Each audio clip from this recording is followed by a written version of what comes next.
Hey everybody, welcome back to Double D Vintage Baseball Cards. My name is Dylan. I got a lot to talk about, and I got some incredible pickups that I'm going to take the camera and bring them over there. I just want to talk a little bit about what's going on with me right now. Shout out to Charlotte, my niece, watching. I got some epic cards to share with you as well. I have a nerve issues going on in my arm.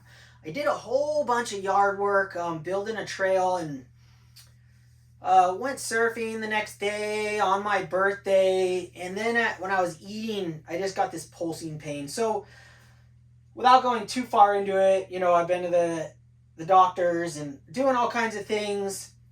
I haven't been able to do anything for 9 days.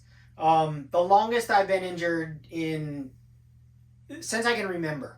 Haven't surfed. I can't do yard work. I can barely type. There's days I can't even type on the computer. Like literally yesterday I couldn't type on the computer. So what I can do, and what's saving me in this whole thing from, getting all bummed out and losing my mind is my cards. And the cards I already own. And I told you guys I stopped buying on eBay except for things that pop up. And that's another conversation that I'm going to hit up when these two cards come in that popped up on my watch list. And they shouldn't have popped up. Like, these cards are one-of-ones, insane cards that shouldn't be up because for years they were never around. But I'm finding that I'm creating my own comps, and I'm bringing these cards out of the woodworks by paying prices for these cards and people seeing them. I know that's what's going on because these cards never have ever popped up, and they're one-of-ones. I'm going to get into that. It's just a random thought I had. My buddy Adam, texted me, and we were kind of talking about this, and Shane, Shoebox Legends. We can create our own comps. Cards that you're looking for, and you're buying them.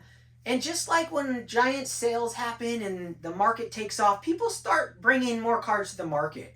I think I created that with these Mickey Mantles. A couple have popped up that I was just like, I thought it was going to take me like 10 years to find these. And I found two more that go in my Mantle collection that are one-of-ones.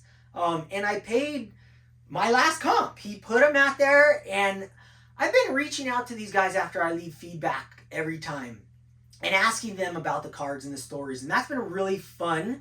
So I know all these stories with all these cards that I've been getting, which, before I really didn't do because I was buying a little more then, and I wouldn't do that, but for these Mantles, they're just really special. No, I don't have those to share, but I've been buying Japanese baseball cards from Robert Prestige Collectibles on Whatnot. Not spending a lot of money, but, zigging while others are zagging like we always talk about. But I collect Japanese baseball cards. That's a huge passion of mine. And the cards haven't taken off in value yet or anything like that. And I think the future's so bright for these things. So I want to dive in and share these incredible cards that I've found from Robert and the prices I've paid and how I'm looking about it and the rarity of the cards. I'm diving so deep in. I'm going to share my binder that I've been working on, and I've been detailing. Let me see if I could see this. It's hard for me to hold this. I'm going to share this in another video, but I've been cutting out of the price guide that they have, and every card I get from a set. So I'm a type collector. I'm putting them in order and cutting these things out and adding them to my collection. It's been the most fun. Like, thank God I had this. I mean, for me to be able to really, really organize this, I wouldn't be doing that if my arm wasn't hurt. I've spent like 30 hours on this thing organizing. I've also been picking up different Hall of Famers that I normally only collect Hiramoto, Nagashima, and those are my guys. I was really strict on that and only certain sets. But since the Whatnot and these cards are like $10, I bought a few more Hall of Famers that are like the best of the best from Japan. And I've been, every single time I get a new player, I'm printing out their Wikipedia page, reading it through. It gives me something to do. I sit outside in my chair and I read, I print them out, learning about each player, diving in deep. So with all that said, Nat, I've been having a blast with the cards that I already own. And I've been having an absolute bonkers time going after these Japanese baseball cards. So I'm hoping to show these to you guys to like give you guys another lane. If you're thinking your lane's getting too expensive, there's other ways to go. There's other places to be. No one's chasing after these mantles. I'm the only one chasing after these mantles, and I'm creating this own little market. And they're popping up and showing up. I'm the only one buying them. There's other ways to go when everything else is expensive, and I've always done that. When the boom was going on, I was buying leaders cards. I just went over and was just hunting leaders. You guys saw me through the years buying all these leaders cards, and now that the combo cards are taking off, like they're hitting their stride. So there's always somewhere to go. There, you can always hide in a different location with collecting when things get too hot. And that's what I love. There's endless ways to go. So let me dive in and show you some Japanese baseball cards that I think have a giant future in our hobby. I think the more Japanese start collecting vintage baseball cards, because they don't collect vintage baseball cards from what I have learned from Tony and Robert and other guys talking about it. I think as they get more into collecting, which they are, they make cards. Topps makes a special set for Japan for regular Topps. I share those all the time because I collect Mike Trouts from those and I collect Aaron Judge from those. They don't print as many, but the collector base is building over there, and I think the future is huge for these. And the prices I'm paying for these ultra rare cards are pennies on the dollars compared to the counterparts of the American players in the American sets, the gum sets from the American players. Yes, it's not the MLB, but these guys would have been able to play in the majors. If they were able to, these guys would have crushed it in the majors. Ichiro has proved that, Hideki has proved that, and Ohtani is crushing it. So the future for me, Japanese baseball cards, buying them now, I think I'm just like, I said this long ago. I said I could just collect Japanese baseball cards the rest of my life, and the smartest thing I could ever do is buy these cards because I think they're cheap and they're incredible, and for me to learn about them. So without further ado, let's dive in. I'm going to hit the pause button. Hopefully I can get this right. Okay, pause. Yes, I got it. Woo, I don't have to edit. That's the best. I am back. I'm ready to show you guys these cards I've been picking up. But first, for Charlotte out there, I want to share a couple of soccer cards as I promised I would. And it's fun for me. I love that you're out there watching. Thank you. And I wanted to share a picture of me and your mom, my sister, and that's our old van. I mean, that van, we had so much fun in that van, going on trips, just driving around. I don't know. Let's see how old I was. 1986. So I am 6 years old. Your mom must be 8 years old right there. I love this photo. I have this photo up at all times. One of my favorites. That van, just have so much memories with that van, and obviously with my sister and your mom. So let's get into it. Oh yeah, Shasta, if you're out there watching, do you remember this motorcycle that I had when I was a kid? This is like the greatest toy I ever had in my entire life. I remember this like it was yesterday. The greatest motorcycle. I had 3 different motorcycles as a kid like this.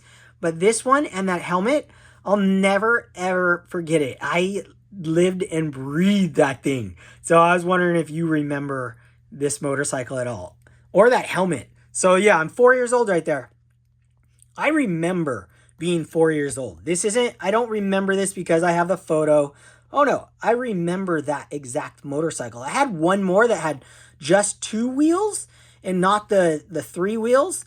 And that thing was mental as well. And I also had a police one as well. So Shasta wanted to see if you remember that.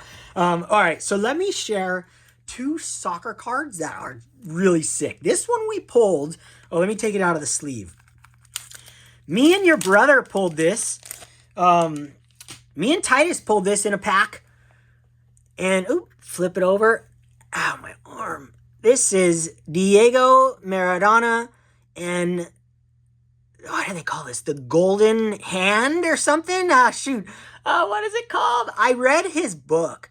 You know what I'm going to do? I'm going to send that book to your dad. I'm going to send a link. Actually, I can send it to you.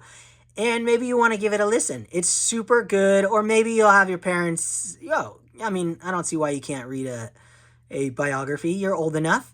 It is awesome to learn about these players. And Diego Maradona was an absolute legend. And, the Golden Hand of God. Shoot, I forgot exactly, but this is when they won the championship, 1986. It's a sick card right here, the shine on it. Let me see if I can get really close for you. Yeah, I just wanted to share that. So me and your brother pulled this, and I upgraded it into a one-touch just because I think it's just really sick. So there we go.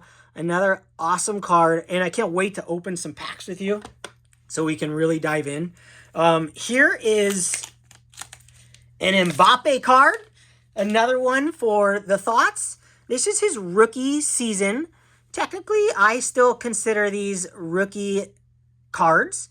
And this is the 2017 Topps Chrome Lightning Strike. It is an insert from that set. The shine's really good on this with the lighting I have set up for vintage cards. It's not ideal. But yeah, here's another one that you can choose from, Charlotte. Just keep these in your memory banks. You get to pick any one of my Mbappe cards for your birthday. What a sick card. And I love these tag slabs. I think they're fantastic. I think they're the best in the business, hands down. Like, not even close. The feel of them, everything, the size. I love the writing up here, how it's just like see-through. And I love the grading scale. I love the 1 through 1,000 scale. You really dive in, and they grade the same every time. So hopefully they come up with a system for vintage one day, and then it just blows everything up. But yeah, Mbappe right here. Here you go. All right, guys. We're going into my favorite segment of collecting in the moment. This and my mantle cards, just incredible. I got some insane pickups. So as you guys know, this 1961 Shonen Magazine cards, this is like, let me show you my favorite card. This is my favorite Sadahara O card in my entire collection. You guys know that. I've shared this a million times. I bought this one in the flesh from Robert, 3 years ago. It's, to me, the king, and Sadahara is the home run king. And then I found out that O means king in Japanese. Freaking crazy, right? I was like, no way, that's insane.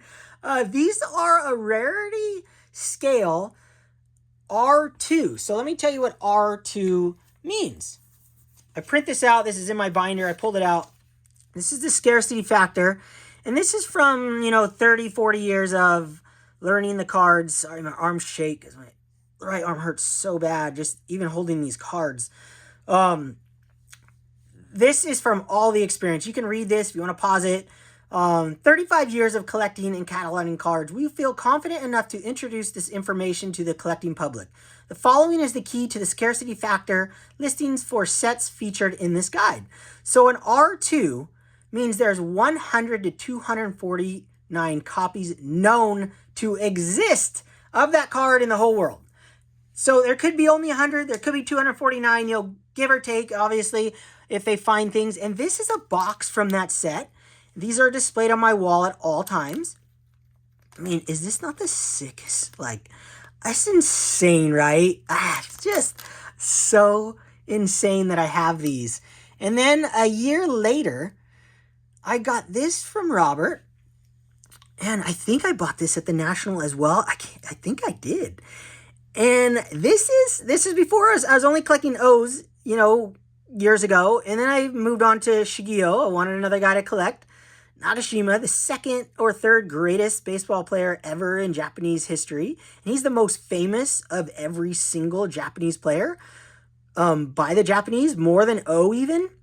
But O commands a major price increase. His cards are astronomically more expensive. But Shigio's ultra more famous over there. Well, look at the cert number, 452453. I mean, to find this a couple years later from Robert again, because it was just there and no one's buying them. So had to scoop this up. Yeah, it's a king too, but I freaking love it. Like, it's just insane. So I was on his whatnot, and this popped up. And so I had a pre-bid because I can't see all his things, but he lists them prior. And so I think I had a pre-bid on this, and I was not going to lose. I ended up winning this for, is either $10 or $20. Another one from that set. Let me see if I can hold my hand still enough for you guys to read this. 1961 JGA 21 Shonen Magazine playing card. Masayachi. I'm butchering these names, okay? So just forgive me out there. I do not speak Japanese and I don't read. I can barely read my own name, okay? I'm always honest about that. Kaneda, Shibata. I'm not sure how to say his name, but he's a Hall of Famer. He's the greatest pitcher in Japanese baseball history. The only Japanese player to have won 400 games. His fastball reached 100 miles an hour his rookie year. Rarity rating, I put it on the slab now, which is awesome. The more you know, the more I can get on these slabs, to me, the better. That's why I love making my own labels, making my own slabs, having the control. R2, this came out at 2.5, good plus, 7 of spades. And to have this card and to share it with those two, let me tell you the story. So as I'm reading about him in the Wikipedia, that's all I'm reading is the Wikipedia. I'm not like, I don't have books on these guys. They're in Japanese. I don't know how to read it. But what's insane is that in 1958 season opener, Kaneda struck out Yomiuri Giants rookie Shigeo Nagashima in all 4 of his at-bats, okay? In Shigeo's rookie season, Kaneda struck out him 4 times in a row.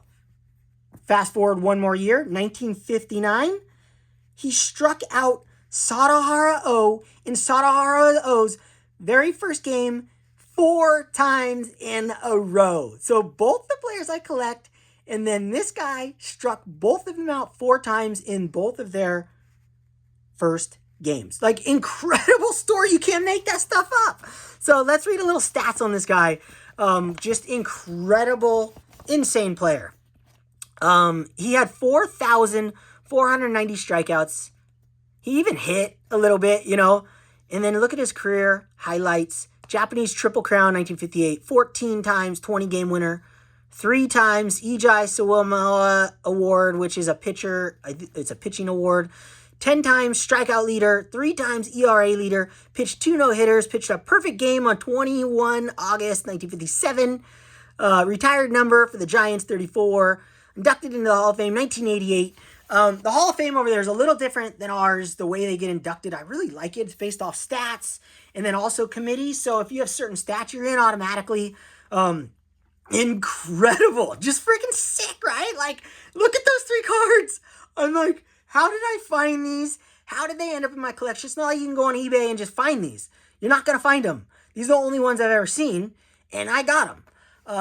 Just radical. Even if 200 exist or 100 exist, where am I going to find them?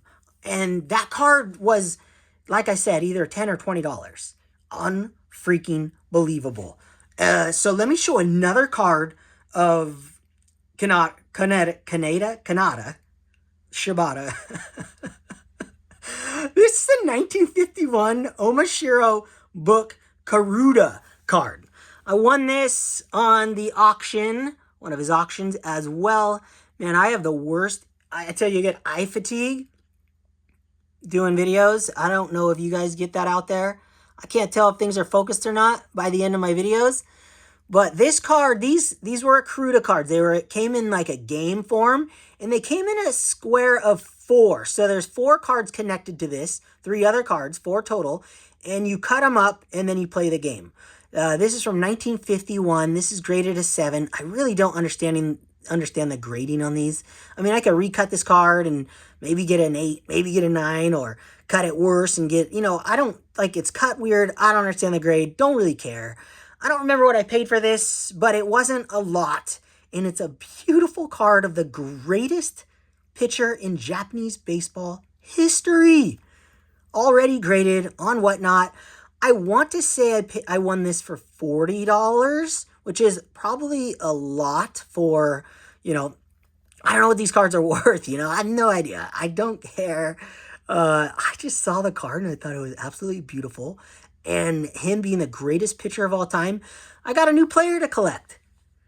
Just a radical card. Look at that card, right? From 1951-52. Super sick. And then this was an R3. This is an R3. So let's see what an R3 is. R3, 11 to 99 copies known of this card. Unbelievable. So maybe there's only 11 of these in the world that have been found, or 99. But I got one of them. Don't know where another one is. Never seen one. So super epic. And to be, I had Robert on a show with Mangini, and we talked a lot about him. Like, can you just go to, and I talked to my friend Tony, can you just go to Japan and find these everywhere? No, you cannot. They are not everywhere. You can't just find them. These guys go over there and search and hunt for cards. So there isn't just a treasure trove sitting in someone's basement of millions of these. These are being found slowly. These are hidden. They just not common. So years and years of all these guys going over there looking for cards. And this is what they're finding. So last card is the rarest of the batch. This thing is super sick. Never thought a million years I would buy a little baby round card. I always make fun of Rick, vintage oddball cards for these little tiny cards. Like you need a telescope to see them. But when this thing popped up on his Whatnot, let's get real close right here. This is Shigeo Nagashima, 1965 JRM round Manko, 39B, Manko Type 2, yellow background, and rarity rating is an R5. But let me tell you about this card. This card, oh man, this card came in a food item. I'm not sure if you guys have heard of furikake, but I don't know if I'm saying it exactly right. But when me and my wife order sushi from places, my wife always asks for no furikake. And these came in like the lid of a furikake pack. And they're like little, it's like black things that you sprinkle on, you shake on to sushi. And my wife always says no furikake. And this thing came in a lid or somehow in a furikake pack. That to me, when it came up and he said that, it was mine. I'm like, that's the coolest card in the world. I didn't know it was an R5 rating. He didn't say that. I won this for $15 or $10. There's less than 5 of these in the whole world that exist. Can you believe it? And this came in an item that my wife eats. So fascinating, blew my mind, having the greatest time of my life. Dare I say, my Mickey Mantle collection and these Japanese cards are my favorite cards in my entire collection right now. I look at them every day, playing with them, reading about them, learning about them, and look how thick this thing is. Super thick. So I love food item cards. I never thought I would. And really, I never thought I would because they're so dang expensive for the MLB players. Like, you get the second or third greatest baseball player in the majors and find a card that there's less than 5 of in the world in a disc like this that came in a food item. It would cost you thousands and thousands of dollars. But I can buy this for nothing and not know what it is when I buy it, except for the story of how it was pulled. So on his stats, I put his career stats on the label. He batted .305, 444 home runs, 2,474 hits. This came back at too good to be true. Oh man, serial number 41025. I've graded 410 cards in Double D grading. It's just freaking sick. I love the back. So I'm on cloud nine looking and collecting these cards. I thank Robert for his auctions, and I'm trying to buy one card from him every single auction. I just want him to keep doing it. He doesn't need me, and there's plenty of other guys on there buying cards. But when I see one, I bought one yesterday for $20 on a pre-bid. I wasn't live on there. Found another card I wanted, a super rare card, food item, a gum issued card. And let me show one more small thing that I've been going back and diving into, like going back to my classic Card Saver 1 old school label making. I don't have space for too many more graded slabs in my Japanese binder, actually pretty much out of space. So I'm putting them in Card Saver 1s now. And this is just one, I'm going to share this collection I've been creating later. You guys know I love these. These came in gum, a little mini box of gum, one piece of gum. Here's one with a gum stain. These are common players, but there's only, I think there's more than 10 cards in the set, but not much more. I have the advertisement that these came in, which I will share all that later, but I wanted to share that I'm really going back to my roots and doing what I used to do and making these in Card Saver 1s. I've also been doing that for other pieces of my collection. Let me show you one more thing. And I think you'll like this too, Charlotte. These are pretty sick. And Robert gave me this gift. I shared it before, but I had never slabbed them up. I didn't have, let me see if I can get them out.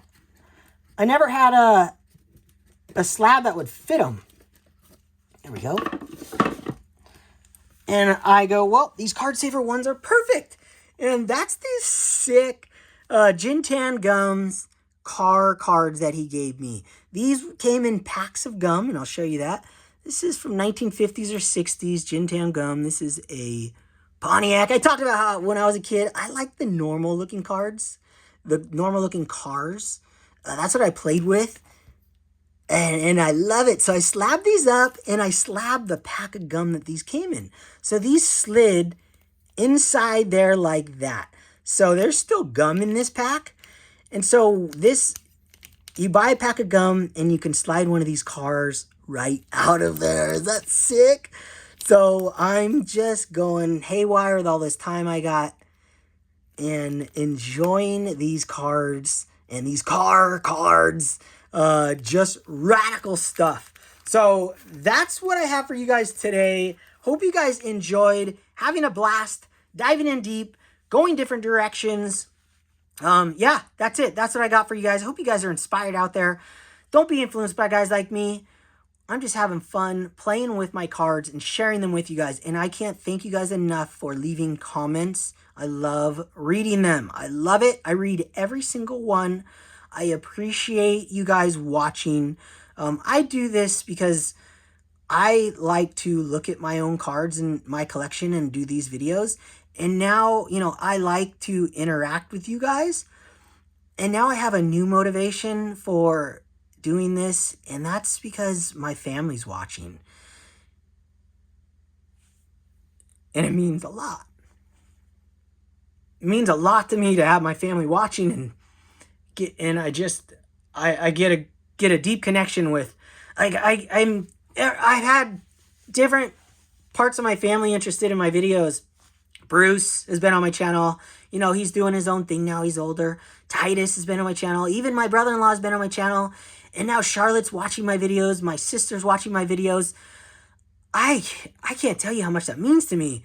And so me sharing different pieces of my collection, like this Maradona card, I enjoy these. And to know I pulled this with my nephew Titus, who is playing professional soccer and could be signed any day on a legit team. He's over in Portugal or Spain or unbelievable stuff. Like, you can't write this any better. Scored 4 goals in a game the other day. He scored 4 goals in a game over in Madrid. Like, incredible. Below the very top, but right there. So I love everyone watching. I love everyone commenting. I love my family watching. So thank you guys. That's what I got for you guys. Sorry I had a little Mini. Everything means a lot to me in this collecting space and what it does to me. Like, if I didn't have this right now in my arm with my arm, I don't know what I'd do. I would lose my mind. So thank you all. Thank you for collecting, and double shaka.